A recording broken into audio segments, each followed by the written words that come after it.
Zumaia H. Bildu, Iñaki Ostaraza, lehenengo saiakera. Ni oso parranderoa naiz da gehien bat San Telmoetan. Bueno, San Telmoak eta San Fermin. Atera nintzen lehen urtean da ondo, guain. Konturatzen zea jendia, tontu nahiten izenean nian, porque guri dantzaitia eta hori gustatzen zaigu, eta hor zaudenian bat beste olaritze dizu, baina normalian ondo. Hombre, nik usten dut bi legaldi inbiar diala. Udaletxe batian proiektuak aurrera matea legaldi batian oso zaila da. Bietan, ja bideratzen dira, baina egonkortzeko proiektuak eta gehien bat gure ereduan nik usten dut 4 edo 5 legealdi beharrezkoa dela.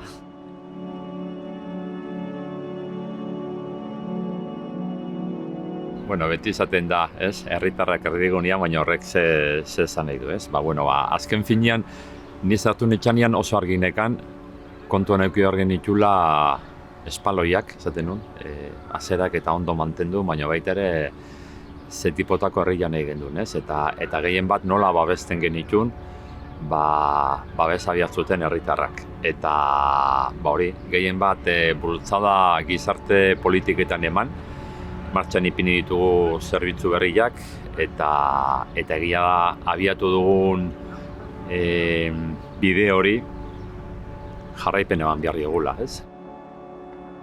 Oain artean nik usten dut jendi eurretu zaitela zoriontzen ze tipotako zerrenda egin dugun, Azken finean, gaude zerrendan esperientzia daukagun personak eta esperientzia ez dakenak, baina baita ere ilusioaren indarra ekartzen dutenak. Hori alde batetik, beste alde batetik baita ere, oain artean politikakin lotura zuzena eduki ez duen personak diala, herrigintzan lanian egondeanak eta horrek nik uste dut balio-erantzi bat ematiola zerrendai. Municipalismoa da oso garrantzitsua zeren gure politikak eragin zuzena daukatelako herritarren gain, Azken finean guk martxan ipintzen dugun ekimena berehala jatzen da herritarren gain.